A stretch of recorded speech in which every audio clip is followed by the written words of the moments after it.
यानी ऐसी करुणा है, ऐसी भक्ति है, ऐसा भाव है भगवान श्री कृष्ण के प्रति, ऐसी विरक्ति है।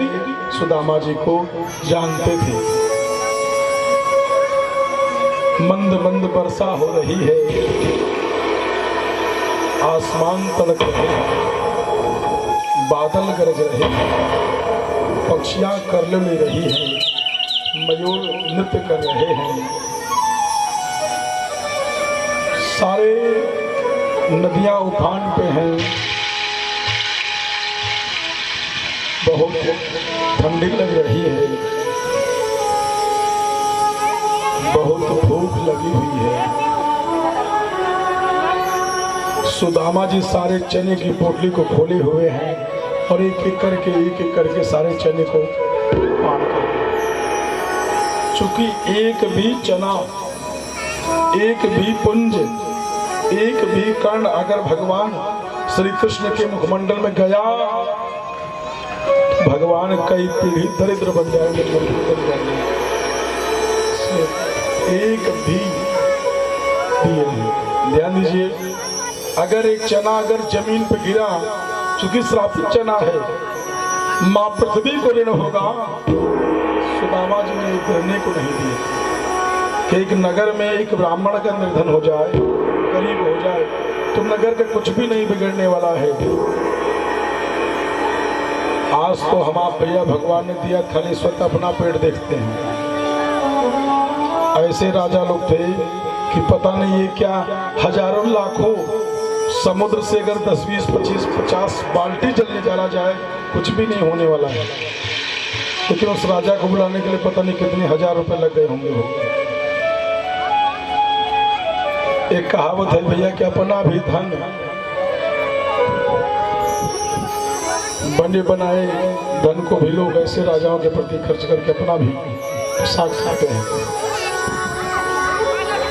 उसी प्रकार अयम हीरो पुत्रो रमणम सोहृदो गुणो आख्यास्यते ही राजन बाल्य विलासतता।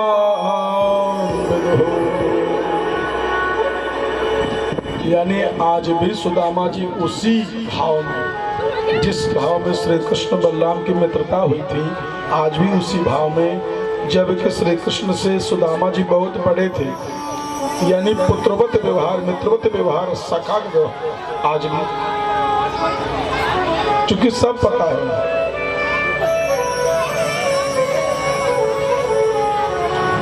आज की दुनिया में विपत्ति को हरण करने वाला अगर जगत में कोई है तो मात्र ब्राह्मण, मात्र संत, मात्र गुरु। प्रश्न यह है कि गुरु तो है नहीं, संतों पे विश्वास नहीं, भगवान पे विश्वास नहीं, तो कल्याण कैसे होगा? हम किसी मिट्टी को भगवान माने, हम किसी छत को भगवान माने, हम किसी पुष्प को भगवान माने, हम किसी को होके ही जिए, हम किसी का होके ही श्रृंगार करें, हम किसी के लिए भोजन बंदा, हम किसी भगवान, इस प्रकार का भाव है। आज उसी प्रकार सारे ऋण को भगवान ने ब्रजे बसंतम नवनीत चौरम चौरागैनम चदकूल चौरम अनेक जन्मा जित पाप चौरम चौरागैनम चदकूल चौरम चौरागैनम पाप चौरम।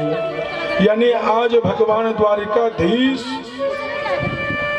जो सुशीला मैया ने चावल के टुकड़े को दी, जिसमें पत्र लिखी, सारी विपत्ति को लिखी थी, भगवान ने एक मुट्ठी खाई, सारे पूरे वैकुंठ का जितना सुख है सारे सुख दिया। इस भूमंडल पर, इस देवलोक में जितने हैं, प्रथम मुट्ठी खाए पूरे आकाश का दे दिए, दूसरा मुट्ठी पूरे पृथ्वी को दे दिए, कुछ भी नहीं बचा। तीसरा आज खाने जा रहे हैं तो मैया रुक्मिणी ने पकड़ लिया, क्योंकि प्रभु सब कुछ दे देंगे, हम लोग रहेंगे कहाँ? पर रहने के लिए जगह तो दे दो। बाकी कुछ नहीं चाहिए। जिस प्रकार सुदामापुरी, जिस प्रकार द्वारिकापुरी थी, आज स्वतः सुदामापुरी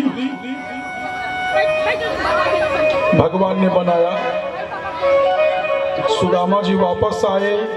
जो बच्चे विपन्न थे, गरीब थे, वस्त्र के लिए तड़प रहे थे, अलंकार के लिए तड़प रहे थे, भोजन के लिए तड़प रहे थे, आज वही सब बच्चे राजमहलों में हैं, अलंकारों में हैं। आज वही बच्चे सुवर्ण चांदी खिलौने जैसे पूरे बदन पे सब कुछ अलंकार हुआ है। सुदामा जी प्रवेश द्वार पे खड़े हैं, सुशीला जी पहचान ही नहीं पाई। पूछ रहे हैं, भैया सुदामा जी का छोटी सी पर्ण कुटिया थी, ये किसी राजा महाराजा का मकान है क्या? इतने में द्वारपाल के माध्यम से सुशीला जी ने संवाद को श्रवण किया है। तुरंत अपने पति की अगुवानी के लिए आज वहां पर आई हुई है। सुवर्ण की थाली लेकर, ध्यान दीजिए, और आरती उतार रही है। पहचान ही नहीं पा रहे। सुदामा जी वापस समझ जा रहे हैं कि भैया मेरी तो पत्नी बड़ी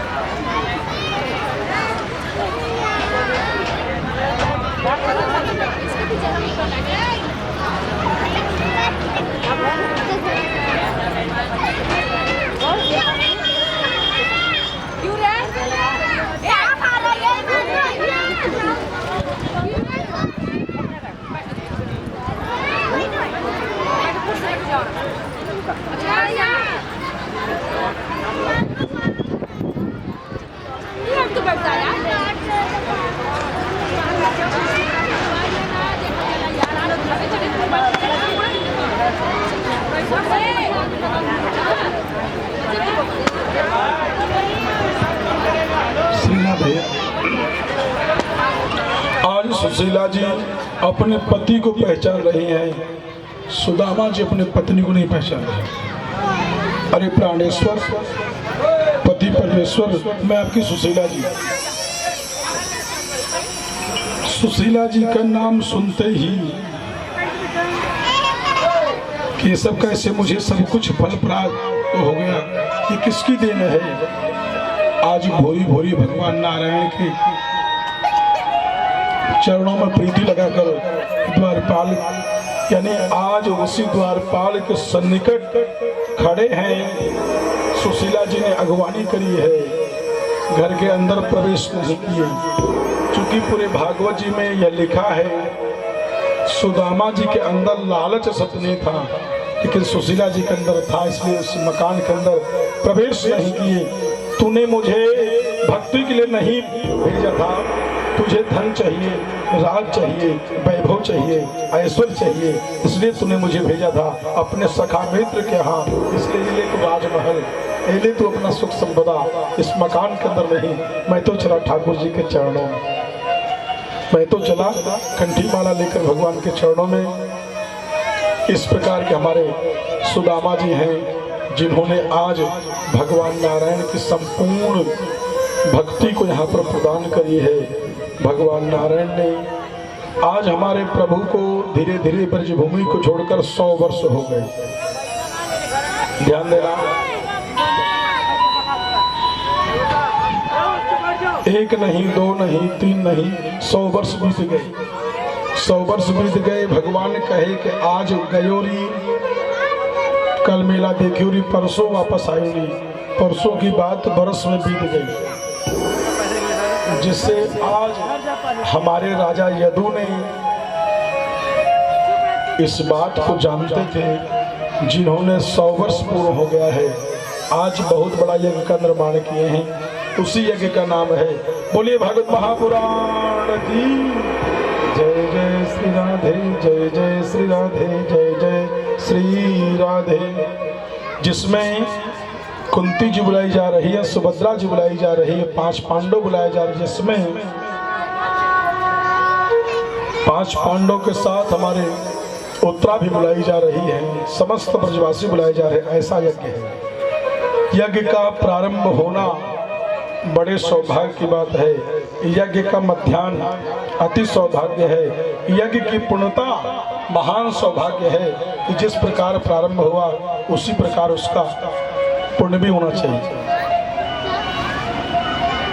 बड़े बड़े संत, बड़े बड़े ऋषि, बड़े बड़े मुनि, बड़े बड़े यहाँ पर सभी बुलाए गए हैं। आज पूरे ब्रज भूमि से कोई नहीं, यशोदा जी बुलाई जा रही है,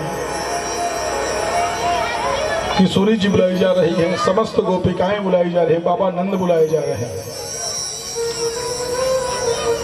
लाखों गोपिकाओं का वर्णन किया जाए तो वही कम है, जिससे आज भगवान को ब्रज छोड़े हुए पूरे पूरे 100 वर्ष बीत गए, जिसमें ग्रहण लगा हो। ध्यान दीजिए, ग्रहण 2020 में बहुत लगे थे, 5 बार लगा था।